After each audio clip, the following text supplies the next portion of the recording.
Shalom to everyone. मैं Naila from Alpha Bible College. Thank you for watching my videos. YouTube पे channel है Straight from the Bible with Naila के नाम से. Please like and subscribe जरूर कीजिएगा और वहाँ पर एक बेल आइकॉन है, प्लीज़ उसे प्रेस कर दीजिएगा ताकि आने वाली वीडियोस की नोटिफिकेशन आपको जल्द से जल्द मिल सके. जब खुदा की मसलतें समझ में आने लगती हैं तो दिल जिद करना छोड़ देता है. आज की मेरी स्पेशल वीडियो स्पेशली उन बेटियों और उन बेटों के लिए है जो गैर कौम में शादी करते हैं. क्या कलाम मुकद्दस हमें गैर कौम में शादी करने की परमिशन देता है? So very first answer is no, never, बिल्कुल भी नहीं. मीन्स मसीही बेटियों और मसीही बेटों को कलाम मुकद्दस इस बात की इजाज़त नहीं देता कि वो गैर कौम में जाकर शादियां करें. गैर कौम वाले कौन हैं? वो तमाम लोग जो यीशु मसीह को वाहिद नजात दहिंदा नहीं मानते. यीशु मसीह ने कहा, क़यामत और जिंदगी मैं हूं, अदालत मेरे इख्तियार में है. यीशु मसीह खुदा का रूह है. बेशक खुदा एक है, वो कामिल इंसान भी हैं और कामिल खुदा भी हैं. जो कोई भी शख्स, लड़का हो या लड़की हो, इस बात पर ईमान नहीं रखता, वो कलाम मुकद्दस के मुताबिक गैर कौम में से हैं. सो अगर कोई इस बात पर ईमान नहीं रखता और आप उसके साथ शादी करना चाहते हैं तो इट मीन्स कि आप गैर कौम के शख्स से, गैर कौम की बेटी से और बेटे से शादी करना चाहते हैं और कलाम मुकद्दस की नफ़ी करते हैं. और ना सिर्फ नफ़ी करते हैं बल्कि आप गुनाह करते हैं. मेरे साथ निकालिएगा, गलतियों चैप्टर 5 है, वर्स 1 है. मसीह ने हमें आज़ाद रहने के लिए आज़ाद किया है, बस कायम रहो और दोबारा गुलामी के जुए में ना जूतो. दोबारा मीन्स कि हम गुनाह की गुलामी में थे. यीशु मसीह की क्रूसिफिकेशन की वजह से हम गुलामी से आज़ाद हुए. अब हमें गुनाह की गुलामी में दोबारा नहीं जाना है. दुनिया की बात कर रही हूँ, कोई भी ऐसा खुदा नहीं है जो इंसान को अपने बेटे और बेटियां कहता हो, बल्कि किसी भी तरह का रिलेशनशिप हो सकता है. गुलाम कह सकते हैं, नौकर कह सकते हैं और आजिज बन के वो किसी भी तरह के वर्ड्स इस्तेमाल करते हैं. लेकिन यीशु मसीह के वसीला से सिर्फ और सिर्फ मसीही हैं जो वारिस ठहरे. यीशु मसीह के वसीला से सिर्फ वारिस भी ठहरे और बेटे और बेटियां भी हुए. सो हमें गुलामी में दोबारा नहीं. जी मेरे साथ रहिएगा, आगे निकालें. इस्तिस्ना चैप्टर 7 है, वर्स 1 to 4 है.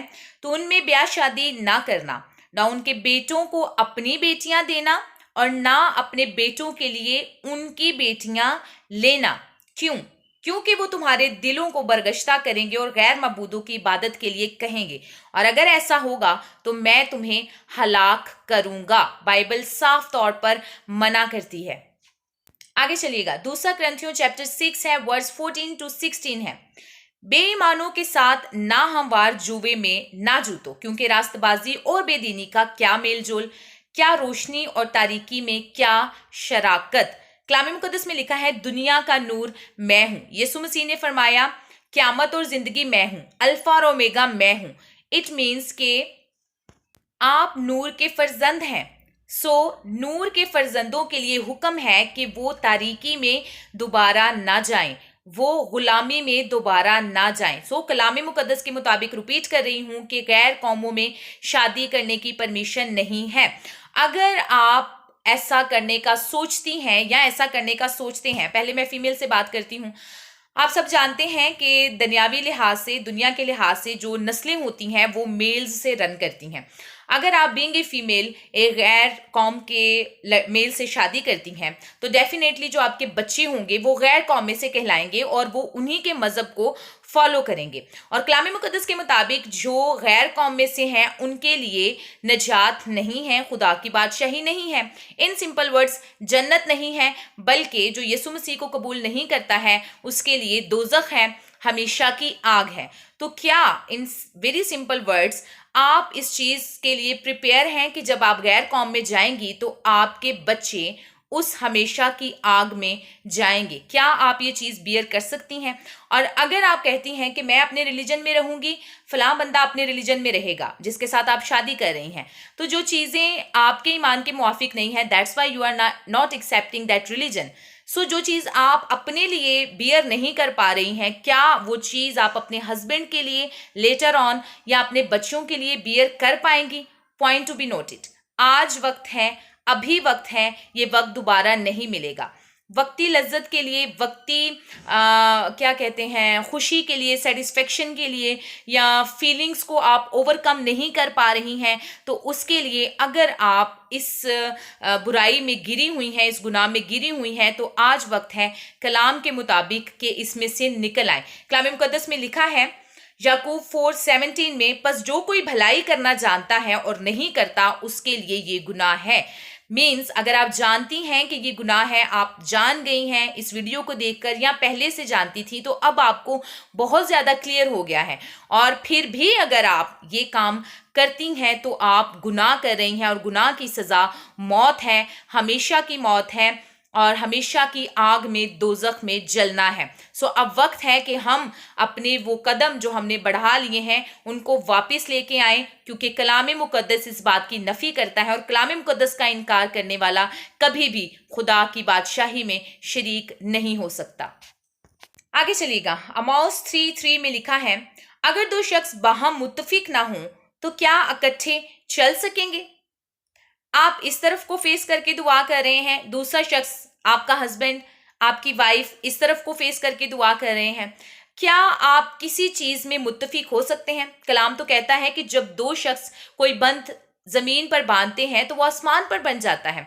मींस अगर हस्बैंड वाइफ सेम फेथ के हैं तो वो एक दूसरे के साथ एक ही बात पर मुत्तफिक होकर जो भी दुआ मांगेंगे, या कोई भी दो शख्स, तो वो आसमान पर खुदा सुनेगा, और ना सिर्फ सुनेगा, उसको कबूल करेगा। नेक और खुदा तर्स औलाद पैदा होगी जो मसीह की फॉलोअर होगी, और जब ऐसा होगा तो आप सब, आपका पूरा घराना नजात को हासिल करके हमेशा की जिंदगी में दाखिल होगा, और खुदा की बादशाही में, मीन्स फिरदौस में, जन्नत में आराम से रहेगा। अब ये सब अगर आप नहीं कर रही हैं तो आप कहाँ हैं, आप सोच सकती हैं। अगर आप मसीही बेटे हैं या मसीही बेटी हैं, आपकी वाइफ या आपका हस्बैंड गैर कौम में से है, तो वो तमाम गैर कौम की जो रसूमात हैं उनको फॉलो कर रहा होगा। वो तो अपनी जगह पे ठीक है, वो तो अपने रिलीजन को, अपनी रसूमात को फॉलो कर रहा है।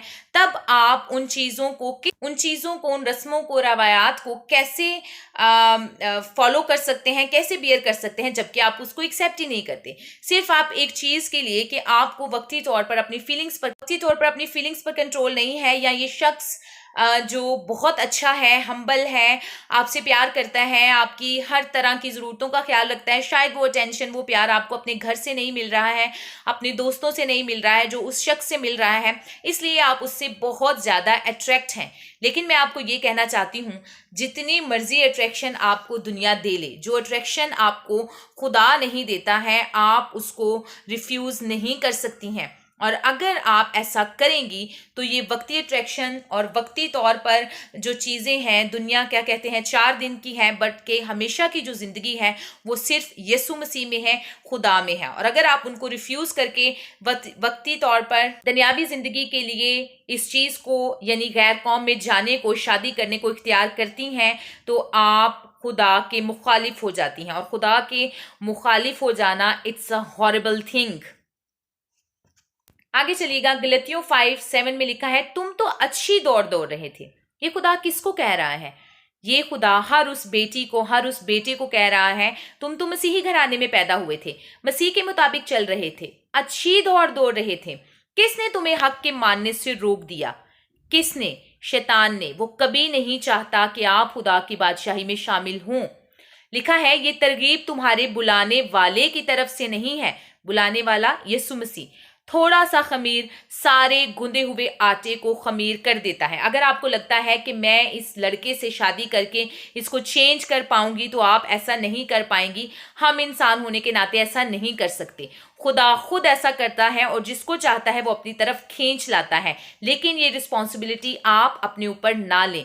कलाम में लिखा है, जिस घर को खुदा ही ना बनाए, बनाने वाले की मेहनत अबस है। ढेरों एग्जाम्पल्स आपको मिलेंगी। मैं बिल्कुल ये नहीं कह रही कि गैर कौम वाले शख्स अच्छे नहीं हो सकते, वो हम्बल नहीं है, वो प्यार करने वाले नहीं हैं, वो आपकी ज़रूरतें पूरी करने वाले नहीं हैं। हर चीज़ उनमें से हो सकती है, लेकिन कलाम इस बात की बार बार नफ़ी करता है कि गैर कौम वाले में आपने शादी नहीं करनी है। और हमारे लिए जो कलाम फरमा देता है बस वही हुक्म होता है। हमारे अपने ओपिनियंस, हमारी अपनी सोच कोई मायने नहीं रखती है। वक्त बहुत नजदीक है। आगे चलिएगा, वर्स 13 में लिखा है, ए भाइयों तुम आजादी के लिए बुलाए गए हो, मगर ऐसा ना हो कि वो आजादी जिस्मानी बातों का मौका बने। मीन्स खुदा ने हमें आजाद किया है हर तरह से, कोई रिस्ट्रिक्शंस नहीं है ना।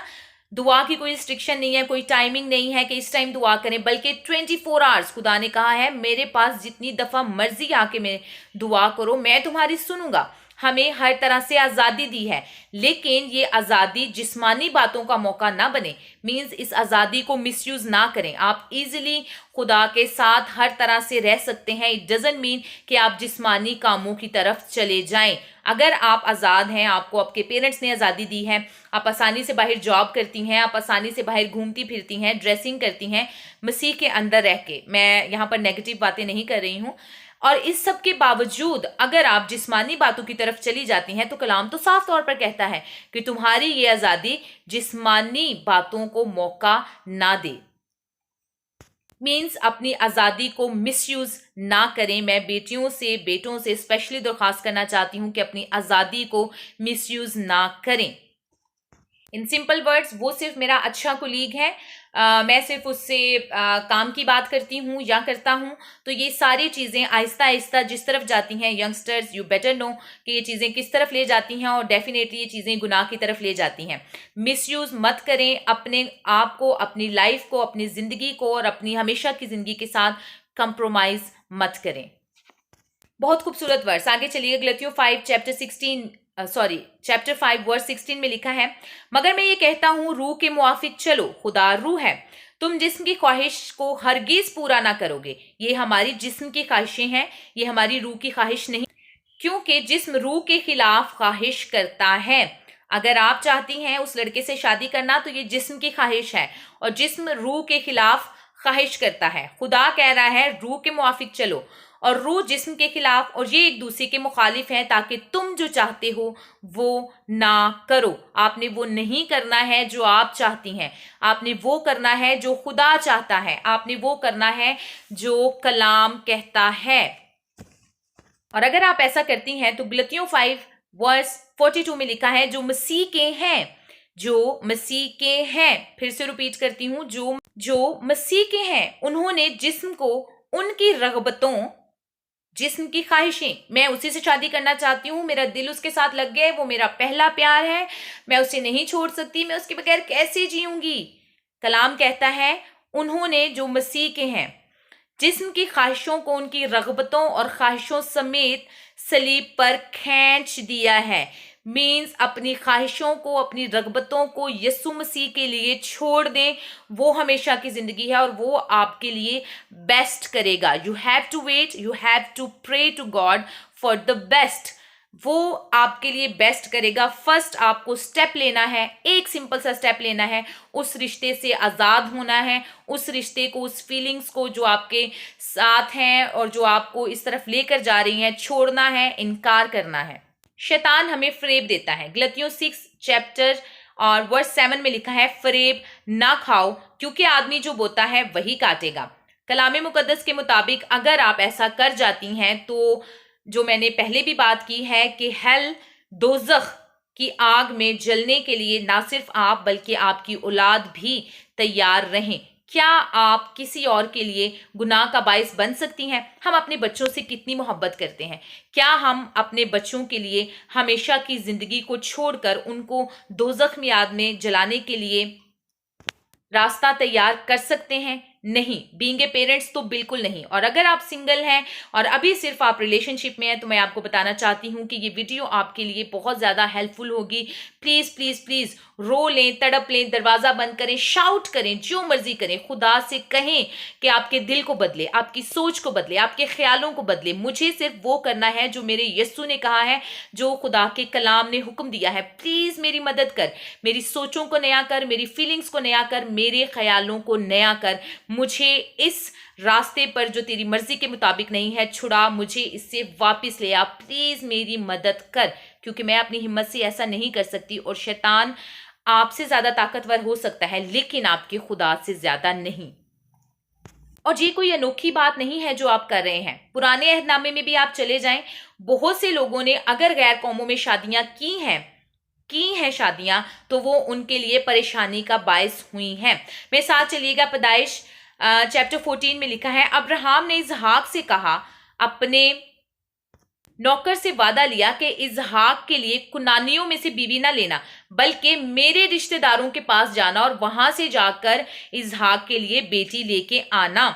आगे इसहाक ने भी याकूब से ताकीदन यही कहा कि इन लोगों में जहां हम रह रहे हैं शादियां ना करना, बल्कि अपने रिश्तेदारों में से जाकर अपने लिए बीवी लेना। अब एसाऊ ने क्या किया? याकूब के जो भाई हैं एसाऊ, उन्होंने अपने बाप के हुक्म की नाफरमानी की, खुदा के हुक्म की नाफरमानी की, और ना सिर्फ नाफरमानी की बल्कि ऐसा किया, उन्होंने गैर कौम के लोगों से बेटियों से शादी की और वो उनके लिए वबाले जान हुई।